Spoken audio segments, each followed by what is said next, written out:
उपस्थिति पटना उच्च न्यायालय में मौजूद हैं और वकील साहब के साथ अभी हम लोग खड़ा हैं 5 नंबर गेट पे।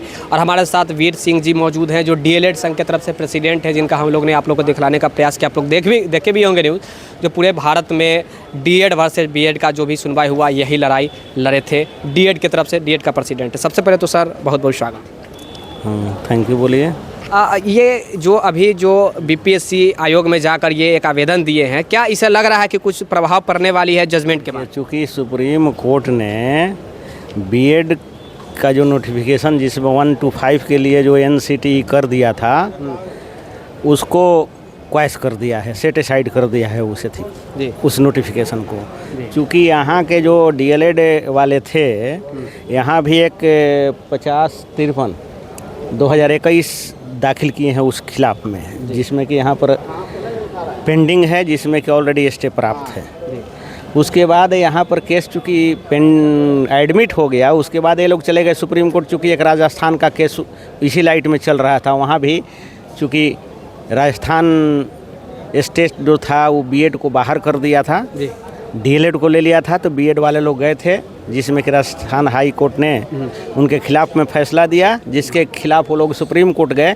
ये लोग भी वहाँ पर जाकर रिट याचिका लगाए कि भाई हमारे यहाँ बीएड को माने ये नोटिफिकेशन एक हुआ है जो 18 में, उससे 1 to 5 में उसको एलिजिबल मान लिया है।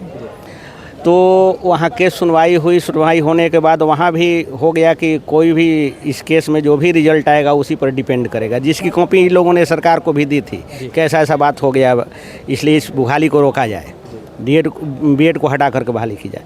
लेकिन सरकार नहीं मानी, चूँकि बहाली कर ली। उसके बाद अभी हाल में जजमेंट आ गया है, जिसमें पूर्ण रूप से जो नोटिफिकेशन है जिसमें 1 to 5 के लिए बीएड को एलिजिबल माना था एनसीटी, उसको पूर्ण रूप से क्वैश कर दिया है। इस संदर्भ में अब यहाँ पर जो भी अगर नियुक्ति हो गई है बीएड वाले को, चूँकि उसी नियोजन में हम ये लोग गए थे यहाँ से। सर आप ही ने सजेस्ट किया सुप्रीम कोर्ट में ऐसे ऐसे जाना चाहिए, ये इतना बड़ा जजमेंट आया, जजमेंट आने के बाद गवर्नमेंट को इस पे मान जाना चाहिए, बीपीएससी को इस पे मान जाना चाहिए, अभी तक वो क्यों अड़ी गई? इसका मतलब कोई प्रभाव नहीं पड़ रहा? नहीं, कोई प्रभाव नहीं पड़ रहा है। उसको तो ऑलरेडी बाहर कर करके फिर से माने उसी बहाली पर इन लोगों को आगे काउंसिलिंग करना चाहिए। क्योंकि माननीय सुप्रीम कोर्ट का आदेश है, वो पूरे देश पर लागू होता है। एनसीटी जिस आधार पर आपने बीएड को लिया वो नोटिफिकेशन क्वैश हो गया चूँकि 18, तो अब बचा क्या? उस आधार पर जो भी बहाली हुई है वो इलीगल है और उसको बाहर होना चाहिए। बीपीएससी में जाकर इन्होंने आवेदन वहाँ पे सबमिट किया, तो इसके बाद तो अब तो कोई ये त्रुटि ही नहीं बचती है। त्रुटि मतलब उनके तरफ से कोई सूचना उनको दे दी गई, उनको सूचना दे गई, सब कुछ दे दी गई है। अब उनको इस आधार पर अभी तत्काल उसको स्टे कर देना चाहिए। फिर से स्क्रूटनी करके जो भी बच्चे अगर एग्जाम ले लेती उसके बाद क्या प्रभाव पड़ेगा? उसके बाद प्रभाव क्या पड़ेगा? उनको किसी भी हालत में अगर ये लोग आगे बढ़ेंगे अगर, तो हटना ही है उन लोगों को। हाँ। क्या ये छठे चरण पे भी प्रभाव पड़ेगा जो बहाली? हाँ, क्योंकि उसी में न गए थे ये लोग, उसी 2019 के जो एम्प्लॉयमेंट था उसी में लोग गए थे सुप्रीम कोर्ट ना, उसी केस में गए थे। उसमें ड्यूरिंग यहाँ पेंडिंग था, अभी चल रहा था, प्रोसेस में था, सिलेक्शन प्रोसेस, उसी के पास गए थे, तभी ना उसमें आउटकम ऑफ द केस कह करके रिजल्ट दिया। लेकिन फिर भी सरकार, ये तो मनमानी कहा जाएगा, आर्बिट्रेरीनेस है सरकार का। अच्छा सर, एमपी गवर्नमेंट जो है या वेस्ट बंगाल है या उत्तर प्रदेश है, बहुत सारी ऐसी गवर्नमेंट है जो ये पॉलिसी को ले ली है, एक्सेप्ट कर ली है ये सुप्रीम कोर्ट की पॉलिसी को, लेकिन बिहार गवर्नमेंट क्यों नहीं पॉलिसी को एक्सेप्ट करी? इसका मतलब सुप्रीम कोर्ट से ऊपर मान रही है, ऊपर समझ रही है तभी ना। एकदम लग तो यही रहा है, उसको तुरंत संज्ञान में लेकर के उसको तुरंत इम्प्लीमेंट करना चाहिए, क्योंकि माननीय सुप्रीम कोर्ट का आदेश है, उसको तो पूरे देश में लागू होता है, मान जाना चाहिए।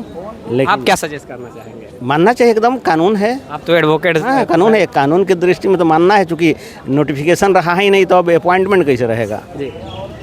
18 के नोटिफिकेशन पर आप नियुक्त हो गए।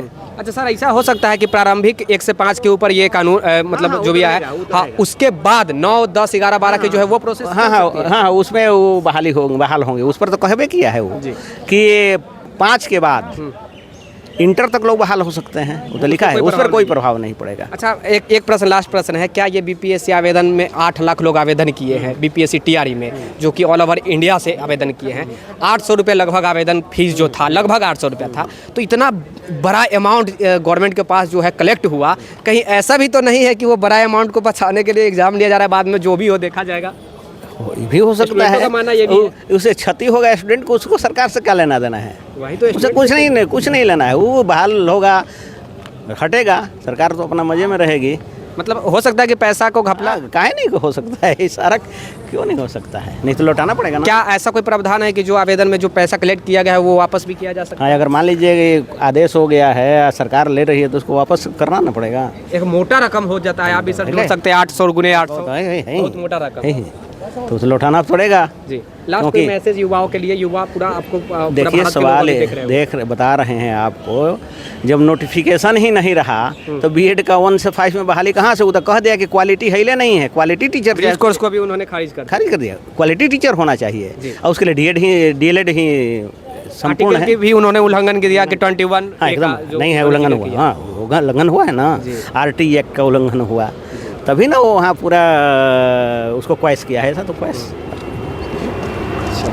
देखिए, जो भी जानकारी था हम एडवोकेट सर से जानकारी देने का प्रयास किए। ये बीपीएससी टीआरई के लेकर किसी भी स्थिति में अभी तक के हिसाब से मुझे नहीं लग रहा है कि होगा। फिर भी अभी भी गवर्नमेंट का ये बीपीएससी की तरफ से कहा जा रहा है कि हम लेंगे, पता नहीं वो कैसे लेंगे, मैं भी नहीं जानता हूँ। चाहे कोर्ट से मैं बात करूँ या फिर जो केस लड़कर सुप्रीम कोर्ट से आए हैं उनके तरफ से मैं बात करूँ, हर तरफ से एक ही चीज़ आ रहा है कि किसी भी स्थिति में बीपीएससी एग्जाम नहीं होने जा रहा है प्राइमरी का। क्या मैं सही बोल रहा हूँ ना सर? सही बोल, नहीं होना चाहिए जी, नहीं होना चाहिए। विशेष जानकारी के लिए द टाइम्स ऑफ भारत के साथ आप लोग अवश्य जुड़े हुए रहिएगा। कैमरा पर्सन सहयोगी सत्यम के साथ मैं विक्की गोयल, धन्यवाद।